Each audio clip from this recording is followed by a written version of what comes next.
Hello everyone, welcome back to my channel for a brand new mystery with Molly, and in today's video we're going to be talking about the case of Ann McGuire. So I came across this case sometime in November or December, I want to say, and I think it's been requested in the comments of my videos before, but I'd never heard of it, so I started looking into it, and it is one of the most insane cases I have ever read into. It's one of those cases that you just cannot imagine happening. Quickly, before I do get into the case, I just want to clarify that my intent with these videos is never to offend or upset anyone that may have been involved with the case. The information that I've collected for this video has been from several different sources online, all of which are linked in the description. And having said all of that, let's just get straight into it. So this case happened in April of 2014 in Leeds in England.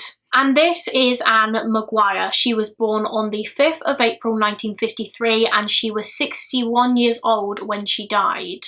Ann had a husband called Donald, and they also had two daughters, both of which were fully grown adults by the time of this case happening in 2014, and the McGuire family lived in Leeds. And Ann worked as a Spanish teacher at Corpus Christi Catholic College, that is a mouthful, which is a secondary school located in Holton Moor in Leeds in England. Corpus Christi College was by all accounts a good and positive and safe school, and Ann herself had worked there for around 40 years. She honestly dedicated so much of her life to that school, to the students at the school. As you can imagine, Ann would have taught thousands of students over the years during her time at Corpus Christi, and she got along really well with most of them. They described her as kind, approachable, warm-hearted, and she was like the mother of the school. Ann was just so devoted to her work. She really enjoyed teaching. As you can tell, she was there for 40 years. She really did enjoy it, although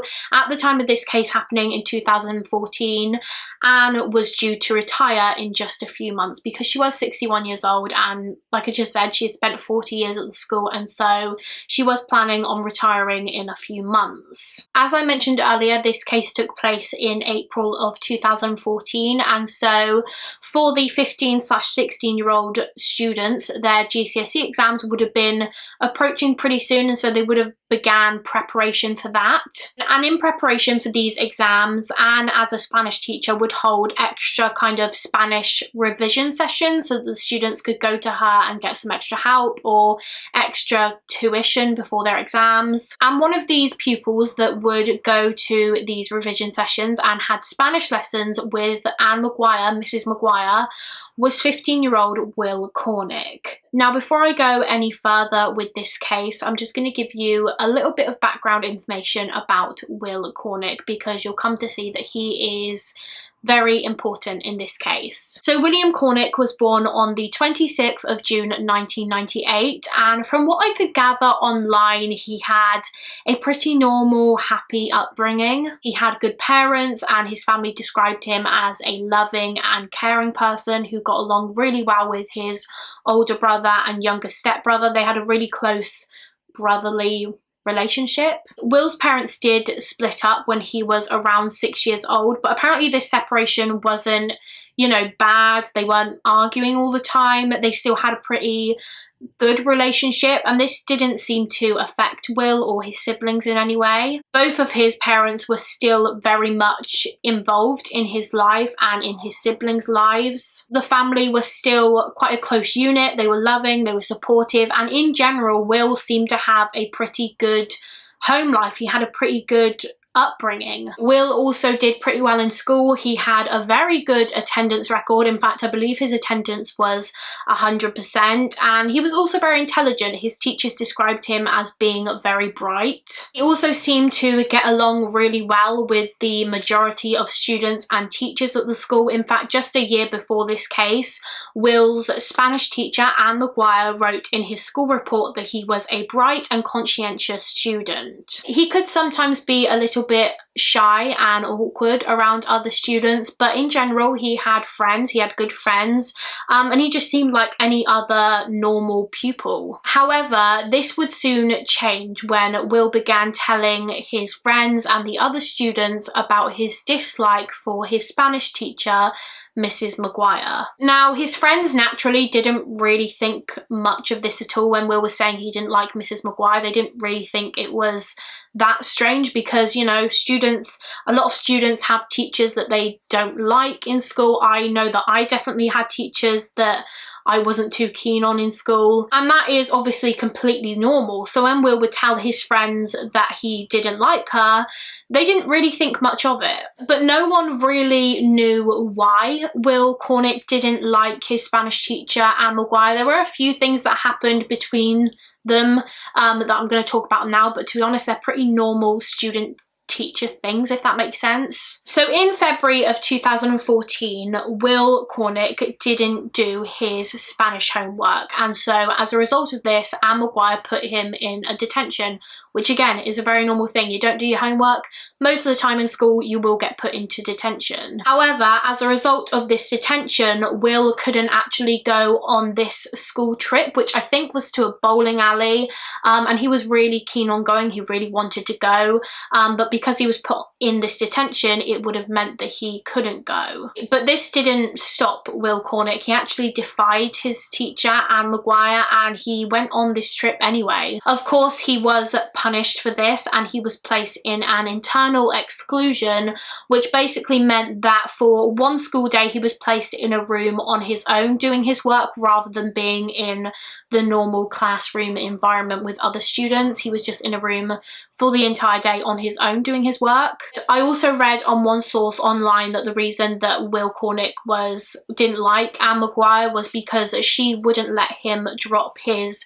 GCSE Spanish subject. He wanted to drop it and she wouldn't let him. I'm guessing this was because he was a smart kid and she knew that he was capable of doing it, and so she didn't want him to drop it for his own benefit. But this made him dislike her even more. But again, I don't know if that's entirely true because I did only read it on one source online. But after these little incidences, Will began hating Mrs. McGuire, not just disliking her, hating her. He developed this absolute hatred for Mrs. McGuire, and no one really knows why or where this stemmed from because, like I said before, she put him in detention, but that's a pretty normal thing for a teacher to do to a student if they haven't done their homework. I know that I was definitely put in detention a few times.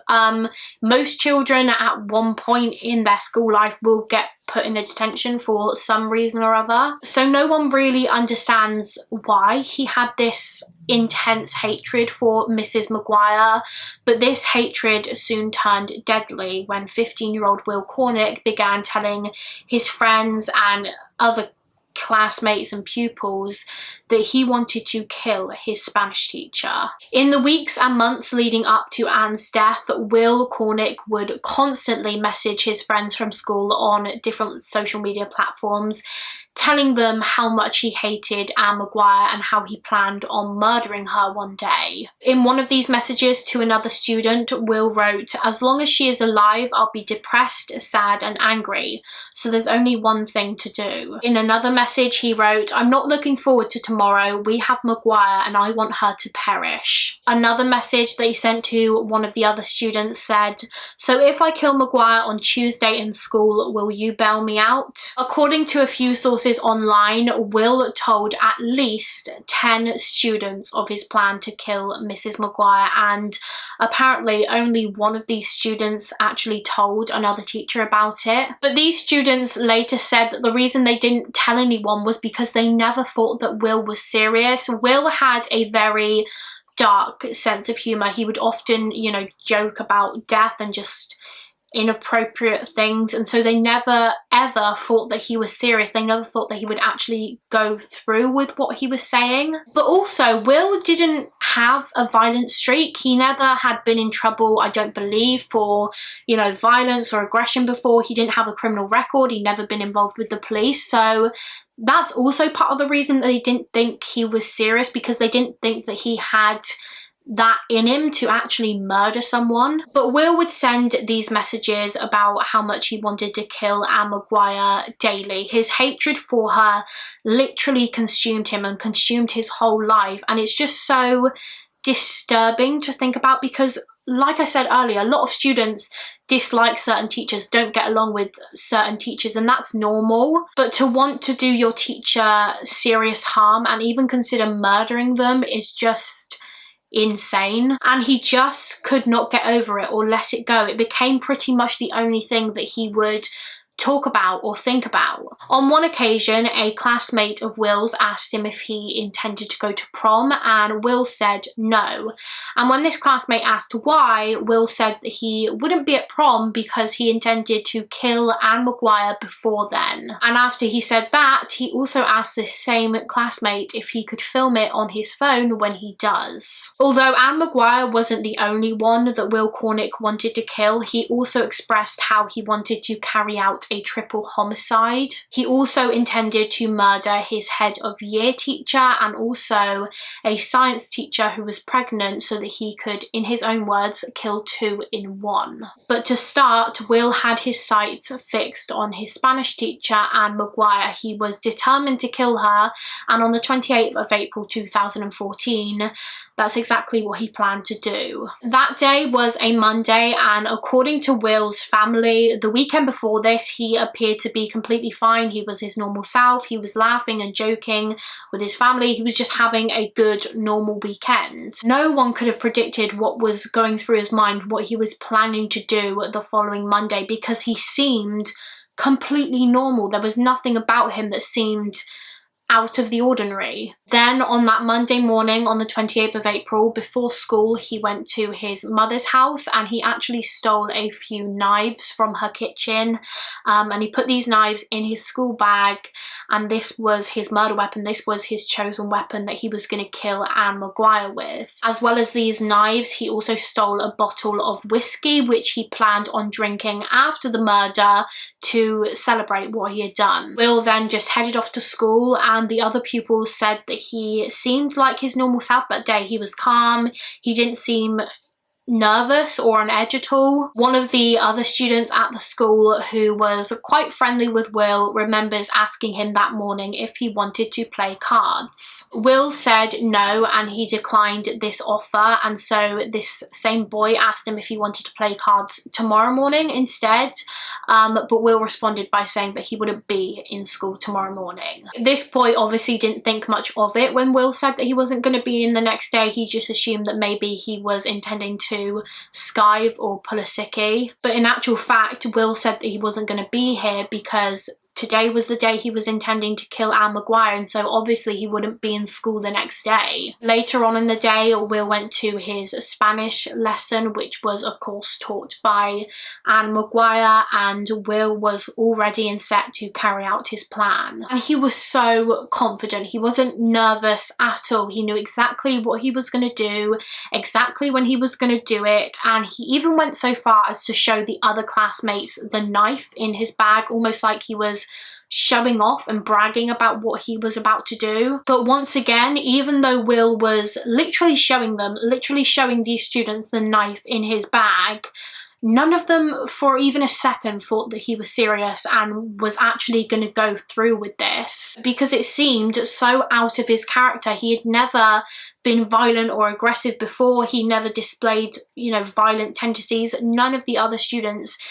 ever thought that he would actually go through with murdering Ann McGuire. He had such a dark sense of humour, and so they thought that he was just bringing this knife in as a joke, I think. But then about halfway through his lesson, Will Cornick set his plan in motion. Whilst Mrs. McGuire was preoccupied with someone else, I think she was talking to another student, Will got the knife out of his bag and he once again showed it to another pupil, and he winked at them before putting the knife up his sleeve and getting out of his seat and walking towards 61-year-old Ann McGuire.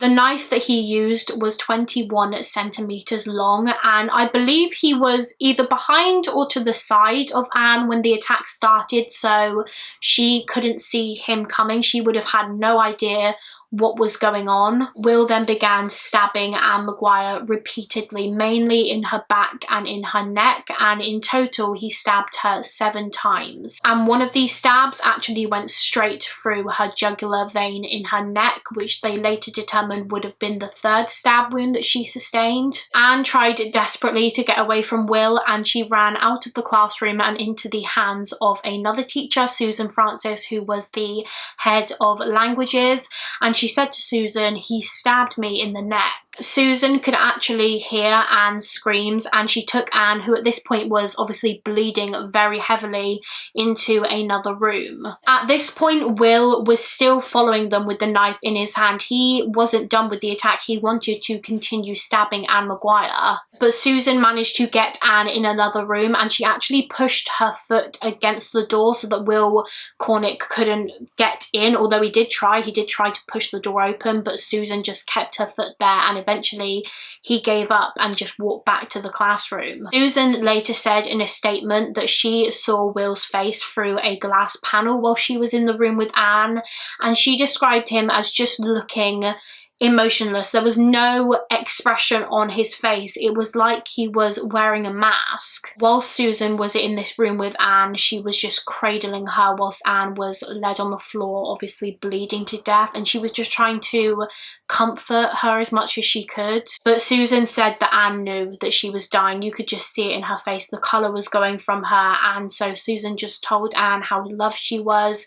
She talked to her about her children, and like I said, she was just trying to comfort her as much as she could in her last moments. After Will had given up trying to push this door open, he walked back to the classroom. He very calmly sat back down at his desk and he said, "Good times." Meanwhile, an ambulance had been called for Ann, and she was taken straight to the hospital, and the headmaster or principal of the school had rang Ann's husband Donald and told him that there had been an incident with a knife and that Ann had been taken to hospital. Initially, Donald didn't think the worst. His mind didn't go to the worst possible scenario. I think he maybe just thought that Ann had cut herself and she needed stitches or something. However, when he arrived at the hospital, he realised how severe the incident was, and he saw doctors desperately try to save his wife. But sadly, it was no luck. Ann's stab wounds were so severe and she had lost a lot of blood, and so later that same day, 61-year-old Ann McGuire was pronounced dead.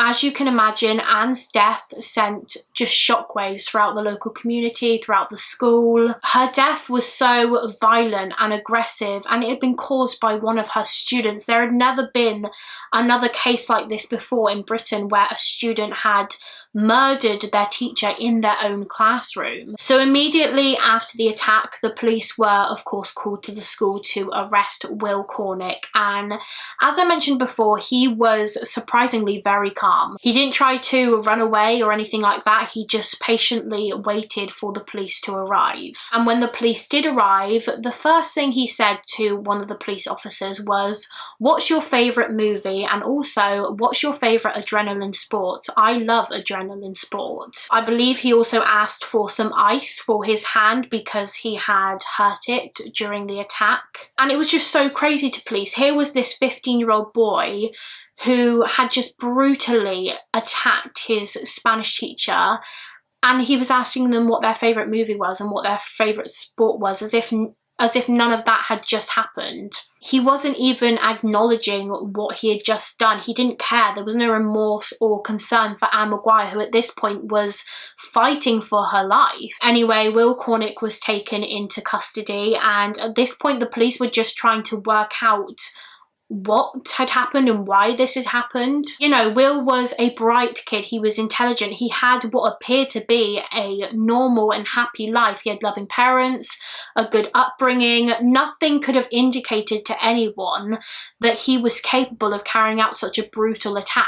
One of the first things that the police did at the start of this case was they took all of Will Cornick's electronic devices, so his phone, his laptop, etc., and they began looking through them. And when the police took a look look on Will's phone, they found that he had several different pictures of knives just saved onto it. And it became clear to the police that this 15-year-old boy had a fascination and obsession with knives and violence. The police also discovered the messages that Will would send to his friends and classmates, where he would talk about how much he hated Ann McGuire and how much he wanted to kill her. And Will confessed to the psychiatrist that he had actually been thinking about murder 3 years before the attack. For 3 years he was thinking about murdering Ann McGuire. Actually, I'm not sure if that was Ann McGuire specifically, but he'd been thinking about murdering someone for 3 years before the attack. After his arrest, Will Cornick was sent to a secure hospital unit where he was assessed by doctors. And during these assessments, psychiatrists determined that Will Cornick had a complete disregard for other people and for the consequences to others for his actions. He literally did not care about other people and their feelings. He was also asked in one of these assessments how he thought Ann McGuire's family must be feeling, and his response was, "I knew the family would be pissed off, but I don't care. In my eyes, everything I've done is fine and dandy." So Will Cornick was charged with murder, and at this point they were trying to work out whether or not he was suffering from some form of mental illness that meant he couldn't be held responsible for his actions. Doctors were also looking into his past to determine whether there was anything there that could have triggered this violent streak or changed him, making him the way that he was. And the only thing that they found that could have potentially had an effect on him was when he was younger. I'm unsure exactly how old he was, but I believe it was only a couple years before this case took place. So when he was a couple years younger, one day Will just collapsed in a diabetic coma, which is a life-threatening diabetes complication. And following this, he was diagnosed with type 1 diabetes, and Will was so heartbroken and upset when he was diagnosed, because one of his big ambitions for his life was to one day join the army, but due to the nature of his diabetes, this meant that he now couldn't do that. And the people around him, like his friends and his family, noticed that this had a huge impact on Will. He changed so much, and from that moment on he was never really the same. He suddenly developed this very dark sense of humor. He would joke about death, he would joke about his own death. He was just very different. But of course, this diabetes diagnosis does not excuse what he did, and doctors concluded that this could not have contributed to the planning and act of murder that he would go on to do, and it was discounted as a factor that could be used by his defense, because obviously a lot of people suffer from diabetes and it does not mean that they start plotting a murder. Now, after the murder, when he was being, talked to by doctors and psychiatrists, Will tried to claim that he was hearing voices in his head, and he had been in the run-up to the murder. However, the detectives actually found some evidence on his phone to suggest that he was lying about this. They found that in December of 2013, Will had sent a message to one of his friends saying that he was going to kill Ann McGuire, and that afterwards he was going to say that he had been hearing voices, probably in an attempt to get a lesser sentence. Because if it was found that he was suffering from some form of mental illness that meant he couldn't be held responsible for his actions, then he would probably get a lesser sentence. His punishment wouldn't be as harsh. Will thought that he was so intelligent that he could just say that he was hearing voices in his head and that he'd just get off of murder if he said that. But of course, that's not how it works. That's not how the legal system works. Ultimately, after all of the assessments, Will Cornick was found to have been of sound mind when he killed Ann McGuire. He wasn't experiencing psychosis, he wasn't going through a psychotic episode, he wasn't hearing voices in his head. He had the capacity to think and understand what he was doing, and therefore he was held responsible for his actions. Now, Will's defense team urged him to enter a guilty plea because there was just way too much evidence against him. The chances of this case going to trial and him being found not guilty for the crime were very slim. And so that's exactly what he did. He took their advice and he pleaded guilty. So on the 3rd of November 2014, 16-year-old William Cornick was sentenced to life in prison with a minimum term of 20 years for the murder of his teacher, Ann McGuire. And as usual, when he received his sentence, he displayed very little emotion. It seemed as though he wasn't bothered at all or concerned about the situation he was in or the pain that he had caused so many people. After Will Cornick was given his sentence and he was sent to prison, Ann McGuire's family and just the general public began asking questions as to why this was even able to happen in the first place. They felt as though Ann's death could have possibly been prevented because, like I've said throughout this video, Will Cornick would repeatedly tell other students and pupils about his plans to murder Ann McGuire, even going so far as to showing them the knife in his bag. But yet, as far as I'm aware, only one student actually told another teacher about what Will Cornick was saying, and I'm not entirely sure if that's even true. I only read it, I think, on 1 or 2 sources. And if it's not true, it means that none of the students told anyone about what Will was saying. After a campaign run by Ann's family, an inquest into her death was held in November of 2017. And the result of this inquest concluded that there was only one person to blame for Ann McGuire's death, and that was Will Cornick. It concluded that the school was not to blame, nor were the pupils that Will told about his murder plans. Yes, Will was telling these other students about his plan to kill Mrs. McGuire, but as I've mentioned many times throughout this video, none of them ever thought that he was actually serious because he just had a dark sense of humour. He would often joke about death and that sort of thing, and so they just thought that he was making jokes about it, not that he would actually go on to do it. But as well as that, it is believed that Will Cornick used to threaten some of the students that were shocked by his claims, and so they were probably too scared to come forward and tell anyone about what he was saying he was going to do, out of fear that he would do it to them as well. But again, the majority of these classmates never thought that he would actually do it because he didn't have a history of violence. He never had any trouble with police. He didn't hold a criminal record. He didn't display the usual signs of someone who might go on to do what he did, and so no one could have predicted it. Someone who was interviewed for this review into Ann's death was William Cornick himself, and he said that he did what he did because a red mist had descended over him and he was powerless to resist it.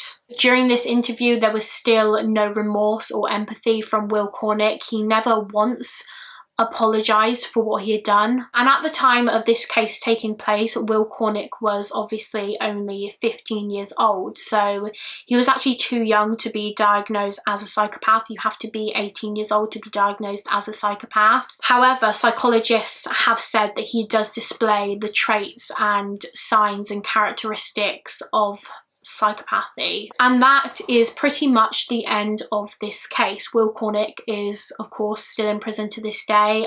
He was given a minimum term of 20 years, but it's likely that he'll never be released from prison. And this case is still actually quite recent. This only happened in 2014, so only almost 6 years ago now. It's just such an insane case because, like I said earlier, there had never been a case like this in Britain before where a student had murdered their teacher in the classroom. I just could not imagine being a student in that classroom and witnessing that taking place. It just must have been absolutely terrifying. Quickly before I go, I just want to talk to you guys about a fund that was set up in memory of Ann McGuire, and it's called the Ann McGuire Arts Education Fund. So Ann in her life obviously really enjoyed teaching. She had a passion for teaching. She loved languages, but as well as that, she also loved the arts. So she loved like drama and singing and dancing. And so when she passed away, the Ann McGuire Arts Education Fund was set up in her memory. It provides provides funding and bursaries for the personal development of young people under the age of 18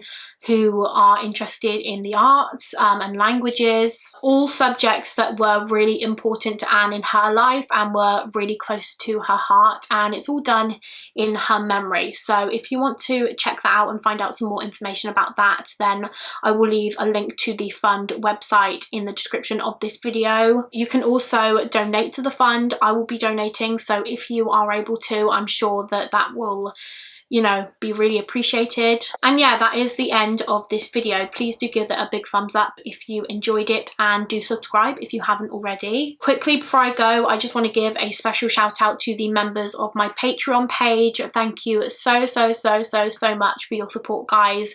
If anyone else wants to become a member of our little Patreon family, then the link is always in the description of my videos. And yeah, that is everything, I think. Please do leave any case requests in the comments of my videos, because I'm always looking for new cases to research. I hope you guys have a good day, and I will see you again very soon for another mystery with Mollie. Bye guys.